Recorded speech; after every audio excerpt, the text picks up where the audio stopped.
The ropes dug into William's skin, soaked with blood and sweat. Cold concrete pressed against his cheek as he lay on his side, barely breathing. Across from him, Richard groaned, a rag stuffed in his mouth, eyes wide with panic. Their bodies were bruised, their suits torn. The metallic tang of blood filled the warehouse. A kidnapper's voice crackled over the old speaker, distorted but sharp. "We'll release one, but only one, 40 million, decide now." Nicole stood frozen in the corner, phone in hand. Her makeup was smudged, dress splattered with dust and panic. Her fingers trembled over the transfer app. William's voice was barely audible, wet and broken. "Nicole, I saved that money for our future. Please, pick me." She looked at him. No, through him. Her eyes landed on Richard, who whimpered. William watched the fear in his eyes, the desperation, but also the manipulative gleam he had missed before. The same one that had always been there. Nicole's jaw tightened. "I'm sorry, William," she whispered. "But Richard wouldn't survive this. You're stronger." William choked. "I bled for you." Nicole turned away. "You were just in the way of true love." She tapped her screen. The money was transferred. Moments later, the door opened. The kidnappers dragged Richard out, pretending to comfort him, tossing him into the van like a rescued hero. Nicole reached for him. She never looked back. William tried to lift his head. "Nicole?" His voice cracked, blood dripped from his lips. "Just look at me." But all he saw was her silhouette disappear behind that van door. The kidnapper laughed and raised the blade. "You were always the extra." The blade swung. Darkness swallowed him, but suddenly, light. His lungs filled with sharp, urgent breath. Sweat clung to his skin, but he wasn't bleeding. He wasn't broken. He was in a suit. He was holding a bouquet?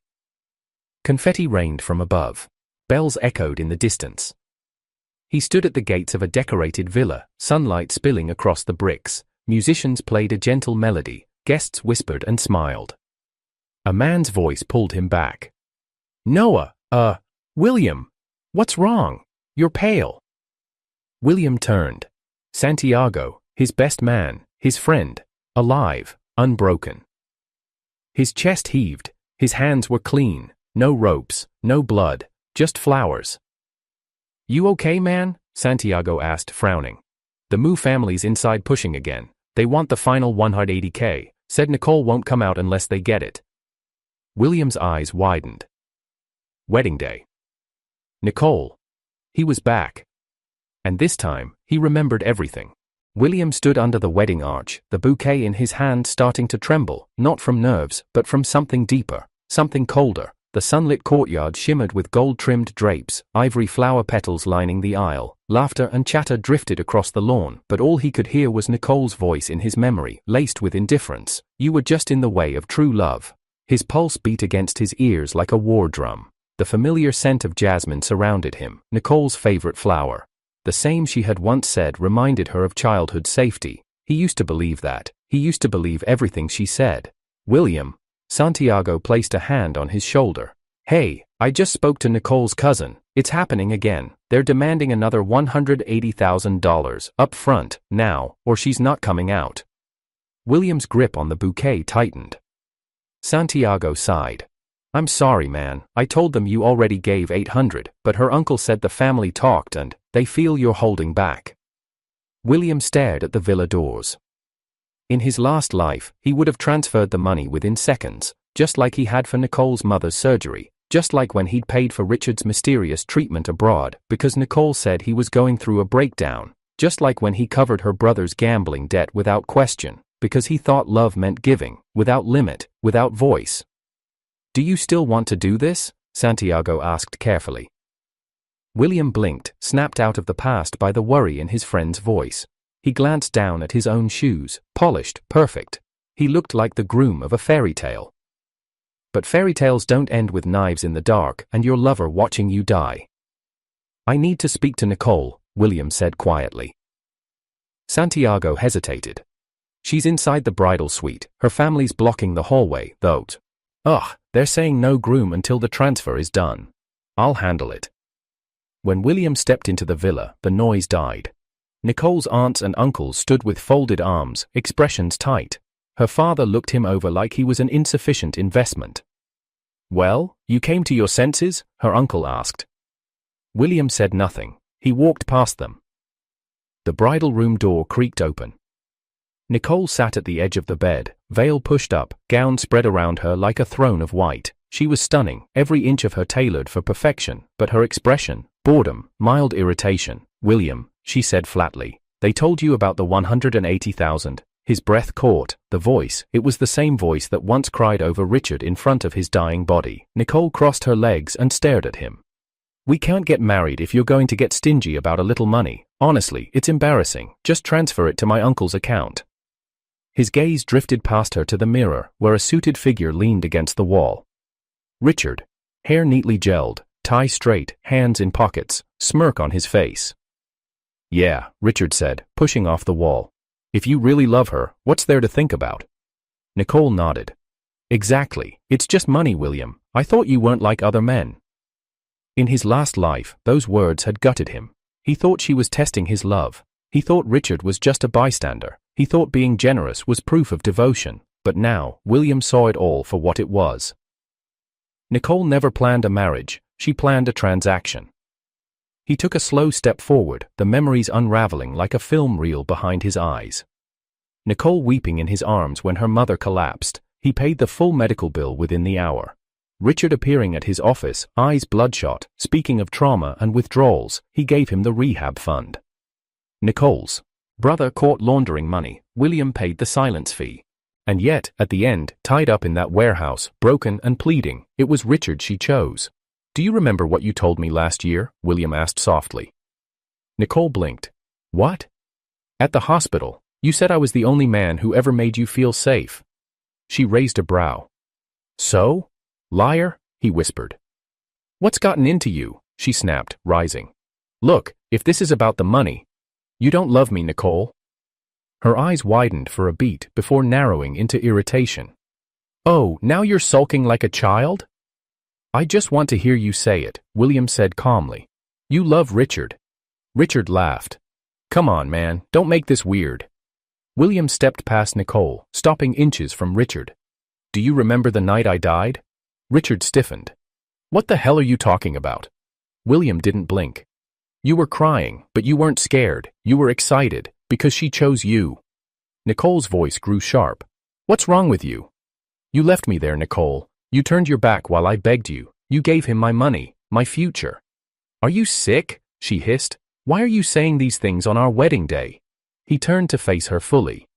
"Because this isn't a wedding, it's a funeral, for whatever version of me was too blind to see who you are." Nicole's face twisted. "You're insane."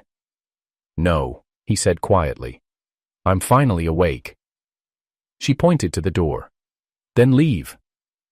"I will." "You think I won't find someone better?" she spat. "You think I need you?" He glanced once more at Richard, who stood awkwardly now, unsure of the shift. "You already had someone," William said. "You just needed my money to keep him alive." He walked out of the room as Nicole's voice cracked behind him. "William, don't walk away. You'll regret this." He didn't look back. He walked through the crowd of stunned guests, handed the bouquet to a child standing in awe near the altar, and stepped into the blinding sunlight. The warmth didn't comfort him. It reminded him of the firelight in the warehouse, the last thing he saw before it all went black. Only this time, he was still standing. The cold kiss of wind hit William's face as he stood by the garden wall, cigarette balanced loosely between two fingers. The taste of smoke didn't bother him now, it anchored him, reminded him he was still breathing, still here. Unlike last time, unlike the warehouse, unlike the pain of torn flesh and final gasps. Inside, the wedding music faltered, whispers rose like static. He wasn't in a rush. He was watching Nicole's post scroll across his phone. It hadn't taken long to recover her private account. In his previous life, he never dared. But now, with reborn clarity and the contacts he quietly re-established in the last 24 hours, it took one call to his friend in digital forensics. A secret account. Username filled with poetry and locked diaries. Most of it about Richard. A post 2 days before the wedding, maybe just one night, then I'll bury this love and wear the dress he bought me. One night. He looked at the date. It matched the evening she'd claimed she was staying with her cousin for a spa detox. Another post, 3 weeks ago. William is kind, steady, he'll give me everything, but Richard is the heartbeat. His chest didn't even hurt, not anymore. He flicked the ash, taking in the crisp morning breeze. The villa was behind him, guests waiting, Nicole's parents pacing, Santiago watching silently from the corner. "You sure you're okay?" Santiago asked again, gently. "I've never seen you smoke before." "I never had a reason to before," William muttered. The door slammed. Nicole stormed out in full gown, heels clacking across the stone. Her mother trailing behind, distressed. Her father looked angry enough to burst. Nicole's voice sliced through the calm. "What is wrong with you, William?" He didn't answer, just looked at her. White lace, glowing veil, perfect lips, and behind her, Richard again, hands stuffed in his pockets like he owned the place. "I asked you a question," Nicole snapped, approaching him. "We've got guests out here, and you're acting like some moody teenager." William took a long drag from the cigarette, then let it fall to the ground. "You're hesitating," Nicole hissed. "Over money? Over $180,000? Seriously?" William looked her dead in the eye. "Then don't marry me." The silence was nuclear. Nicole froze. "What did you say?" "I said," William repeated, calm as still water, "if the price of this wedding is a transaction, then we're done. Find someone else to fund your romance." Her mother gasped. Her father barked, "William, think carefully." He turned to Santiago, handed him the ring box, and adjusted his jacket. "I'm not paying another cent for someone who was in bed with another man the night before our wedding." Nicole's entire expression collapsed. "What are you talking about?" she demanded, her voice cracking. "Who told you that? You're making up lies." He didn't even blink. "You posted it yourself. Remember your 'one night for myself' caption?" Nicole stumbled back, visibly shaken. Richard took a step forward. "This isn't the time, man. We're in public." William's gaze shifted to him. "Yes, and in public, let's be clear. You were never sick, you were never weak, you were just a parasite who knew exactly how to moan when she was listening." Richard's smirk disappeared. Nicole turned red. "You can't do this here." "I can," William said. "And I am." He walked toward the gate. Camera phones were already out, whispers had turned into hushed scandal. Nicole's mother reached to stop him, but he sidestepped her like she wasn't there. "William!" Nicole screamed. "Come back here. Don't you walk away from me." He paused at the gate. "Consider this my wedding gift to you both," he said softly, but everyone heard it. "Freedom, and a mirror." He stepped into his car, leaving dust and silence in his wake. Inside the courtyard, chaos bloomed. Nicole collapsed into a chair, shaking. Richard cursed under his breath and disappeared inside. Her father raged at Santiago, but William, he was already gone, and this time, he wasn't coming back. Rain streaked down the tall windows of William's penthouse like cold glass veins. The city below still glowed with wedding banners and floral deliveries meant for the celebration that would never happen. The flowers smelled sickly sweet now, like rotting promises. William sat at his desk, sleeves rolled up, eyes hollow but sharp. Every time he blinked, the warehouse flashed behind his eyelids, ropes cutting into his wrists, Richard's eyes glinting, Nicole's back as she walked away. He picked up the first photo frame, their engagement picture. Nicole's arms looped around his neck, smile wide, eyes soft. His thumb brushed over the glass once, then he hurled it into the bin. Glass exploded. Another photo, Nicole with her mother at a gala, captioned, "Our future." He ripped it straight down the middle. One by one, he fed their images into the trash until only shards and bent smiles remained. He stood, crossed the room to the closet, and began dragging out her boxes, shoes she had never worn, dresses he had imported from Paris, stacks of letters she had written full of soft words he once believed. He opened the window and began dropping them into the chute to the service alley below. Rain soaked the fabric as it vanished into the city's throat.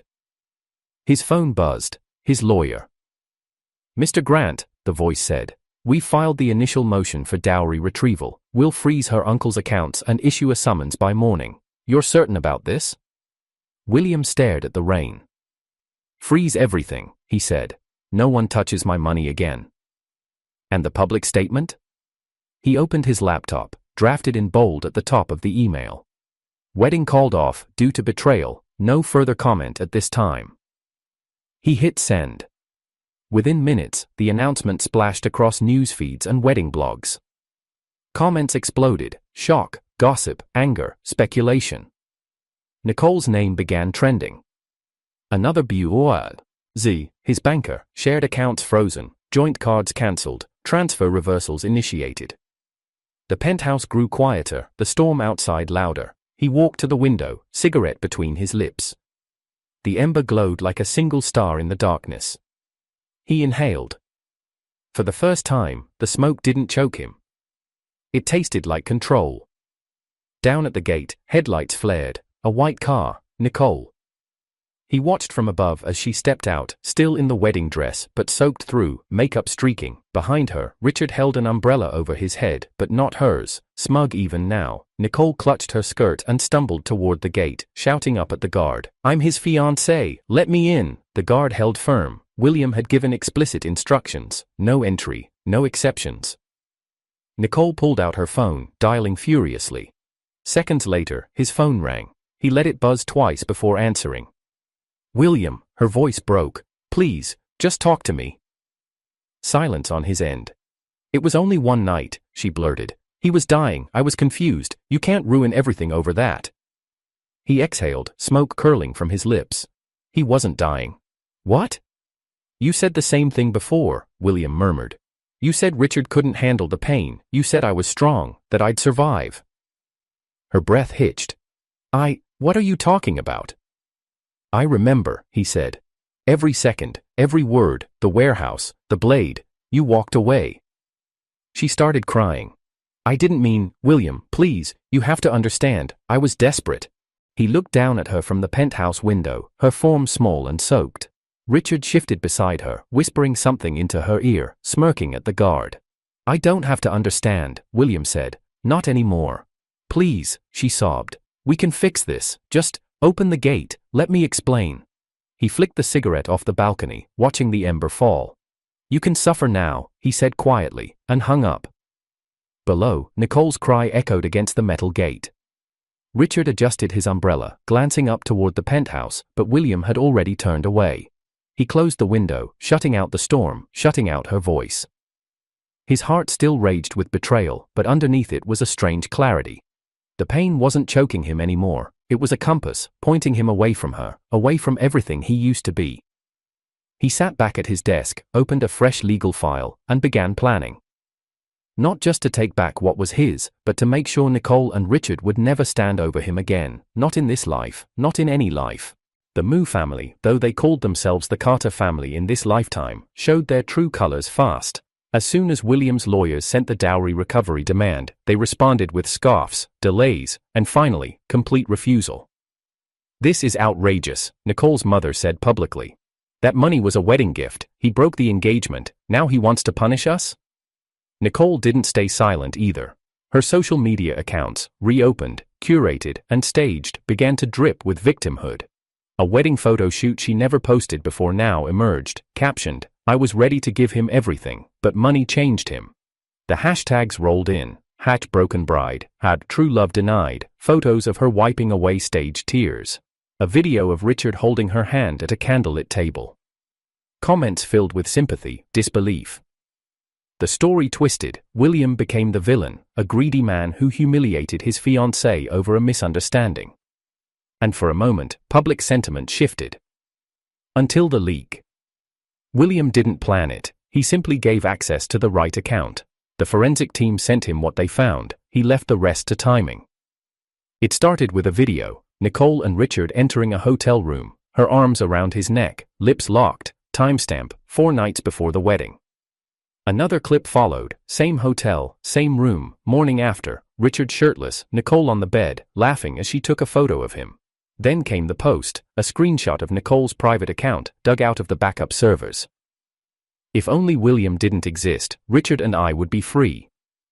It spread like wildfire, Twitter, Instagram, TikTok edits with somber piano music.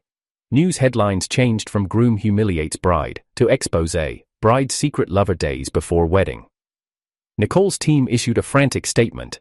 These were private moments, taken out of context. All events occurred prior to the wedding and irresolved in good faith. William read it over breakfast. He smirked. Still didn't stop you from taking my money for his surgery, he said to no one. Public support flipped again, sympathy turned to scorn. Nicole tried to go live and cry her way out, but the comments drowned her. You used him. You played the wrong man. You don't deserve forgiveness. But William wasn't satisfied. He wanted something more permanent. That's when she reached out. The message came through his work email, concise, formal. Subject: I think it's time we talk, Erica M.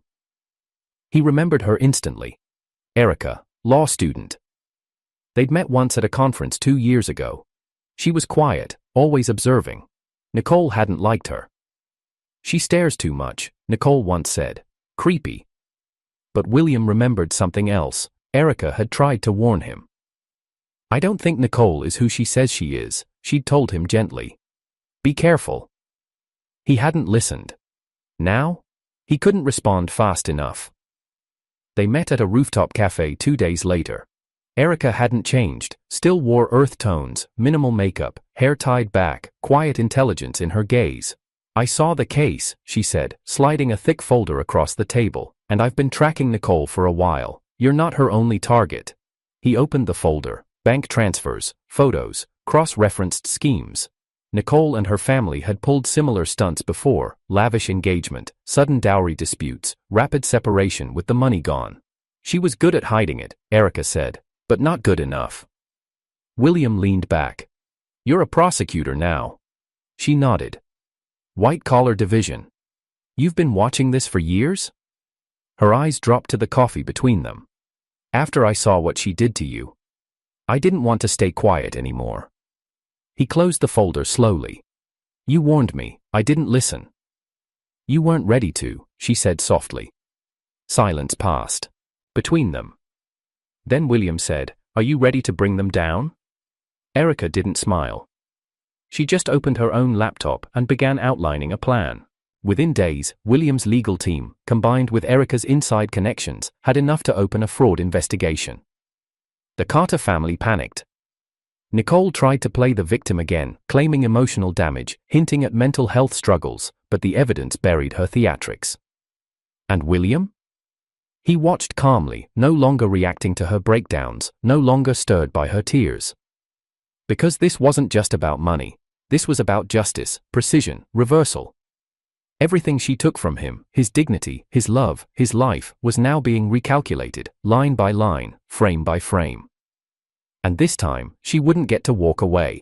The rain fell in slow sheets, turning the pavement outside Grant Industries into a grim, sympathetic stage. Nicole knelt in front of the towering gates, her bridal heels discarded, her hair soaked and clinging to her face. She didn't care how she looked anymore. Her sobs echoed louder than the thunder overhead, each one crafted for the lenses circling her, the journalist she had tipped off herself. William, she cried out, mascara bleeding into her cheeks. Please, don't do this. He's dying, don't let him die. Next to her, a stretcher rolled slowly into view. Richard lay upon it, clad in a hospital gown, his face pallid, IV line taped across his arm. He looked like death's intern, except William had seen the hospital bills. The man had been discharged weeks ago. The cameras snapped endlessly. A reporter stepped forward. Mr. Grant, you've heard the pleas. Richard is allegedly in late-stage liver failure. Nicole sold her home to help him. With your wealth, can't you spare something for a life? Another voice. You once loved her. Is this really justice? Or cruelty? William stood behind the glass wall of the company lobby, silent, eyes hard. Erica stood beside him, arms crossed, her expression unreadable. Are we ready? She asked. He nodded once. Let's end this. The automatic doors hissed open. The reporters spun. William stepped into the rain.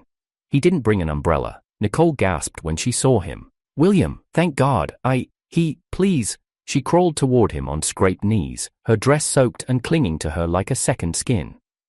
William didn't speak. Instead, he reached into his coat pocket, pulled out his phone, tapped once, and held it up. A video began to play. Nicole's voice moaned through the speaker. Reporters went silent. The screen showed a hotel room, Nicole and Richard, tangled sheets, kisses, bare shoulders. Then laughter, Nicole looking into the cam.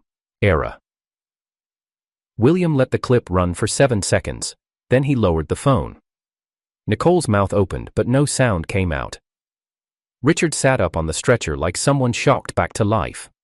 "This is illegal. That's a violation of privacy. I'll sue you." William turned to him slowly. "The videos were saved by you," he said. "I retrieved them from your cloud backup." "Your cloud, Richard. You never deleted them." The crowd exploded. Some reporters covered their mouths. Others turned their cameras from Nicole's broken figure to Richard's trembling form. Questions poured in. Nicole fainted right there on the wet pavement. Richard shouted at no one, eyes darting wildly, but no one stepped forward to help him. William stepped back under the building's awning. "That's enough," he said to Erica. She made the call. Within the hour, police arrived. Nicole was arrested on charges of fraud and identity manipulation. Her family tried to post bail, but Erica had already moved to freeze all Carter family assets tied to the case. Richard, he vanished. No goodbyes, no press, no defense, just gone. And for a while, the world grew quiet. William worked, slept, rebuilt. He never spoke Nicole's name again. The press moved on. Erica stayed close, helping him close case after case, not just legal ones, emotional ones. Months passed, until the van, until the ropes, until the same blood-stained warehouse, the scent of mold, the metal table, the sound of boots on concrete. William opened his eyes to darkness. His wrists were bound again. A shadow moved. He didn't need to see her face. He heard the breathing first, shaky, obsessed, familiar. Then she stepped into the flickering light. Nicole. But not the Nicole from months ago. This one was laughing and crying at the same time, soaked in the madness of memory. "Hello, William," she whispered. He stared, unflinching. "You thought it was over?" she said. "You really thought you'd won?" She stepped closer, crouched beside him, trailing her fingers along his cheek. "I remembered everything too, the pain, the regret, watching you die after choosing Richard. I thought, if I could just get one more chance, if we could go back, I could fix it." He didn't answer. She stroked his face with the back of her hand. "But you ruined everything. You exposed me. You walked away. You never even looked back." "You tried to kill me," he said quietly. Nicole laughed. "No, I tried to fix things, but you didn't want that. So now." She pointed toward the shadows. A man stepped out. William's chest tightened. The same kidnapper from before, older now, scar on his cheek, eyes burning with that same hate. "He remembers you too," Nicole whispered. "Isn't fate beautiful?" The kidnapper cracked his knuckles. "We have unfinished business, Grant." Nicole stood back, eyes glowing. "If I can't be reborn the right way, I'll do it again. Maybe this time, you'll come back with love in your eyes." She turned away as the kidnapper raised the knife. William closed his eyes. But this time, he had planned. Nicole's voice echoed as the blade glinted under the warehouse lights. "Kill him, do it exactly like last time." Her tone was soft, almost loving, like she was guiding a bedtime story instead of ordering a murder. "Maybe this time, the reset will land right." William didn't flinch. The kidnapper stepped forward, knife raised, but before steel could flash, sirens howled outside, floodlights blinded the darkness, shouts broke the tension. "Police, drop your weapon!" Doors burst open, dozens of boots thundered in, red and blue strobes filled the space. The kidnapper spun, panicked, but a baton cracked into his jaw before he could blink. Nicole screamed. No, this wasn't supposed to happen. You weren't supposed to know." William's ropes were cut. Erica was the first to reach him, her breath sharp, her expression calm. "I told you we'd be ready." Nicole thrashed in handcuffs, her voice shrill and cracking. "You can't do this. He's mine. We were meant to start over." William stood, cold, steady. She tried lunging toward him but was yanked back by 2 officers. "Don't you get it? I remembered everything. After I died, after you died, I came back too." Her voice shook now, unraveling in pieces. "I married someone else. He hit me, used me, and Richard, he never loved me. He tried to sell my jewelry. He tried to take everything. He died in our home. I buried him beneath the tiles, and the man I married after, he found out. He wanted to kill me, so I killed him first." A hush swept the room. Nicole began laughing, her wrists bloody from resisting the cuffs. "It's fate, William, it's fate. We're bound to each other. Let me try again, just once, just one more reset." William didn't speak. "Please," she whispered, now soft, desperate, lips trembling. "I remembered everything. I was wrong. You loved me the right way. Let me love you the right way now."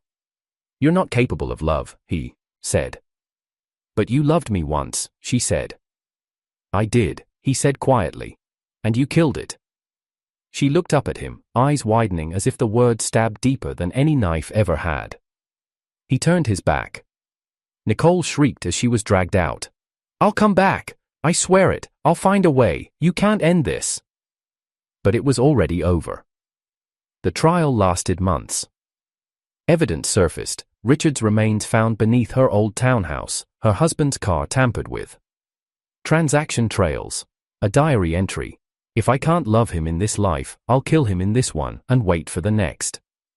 Nicole was convicted, attempted murder, 2 counts of homicide. Mental instability wasn't enough to save her. On the last day, she requested to see William. He agreed. The prison visitation room was sterile, silent. Nicole sat behind the glass, shackled, thinner than before. Her eyes still searched his face like it held the answers to all her delusions. "You loved me once," she whispered. "Can't you love me again?" William looked her straight in the eye. "Someone like me," he said, "can only love once." She opened her mouth, but he cut her off. "And you lost your chance, you killed it." Her face crumbled, the guard stepped in. He stood and walked out. Outside, the air was clean, not just from wind, but from weight. Sunlight broke through the clouds above the prison gates, casting long bars of golden light across the pavement. He tilted his head up, breathed in deep. His car was waiting. In the back seat, pear soup in a thermos. His mother smiled as she handed it to him. "You need to eat." He nodded. "Thanks, Mom." She touched his shoulder gently. "It's done now. Finally." He nodded again. The driver's side opened. Erica slipped behind the wheel. She didn't speak, didn't ask questions, just waited, quiet, reliable. He sat beside her, no flashbacks, no pity, only forward, only peace, only closure.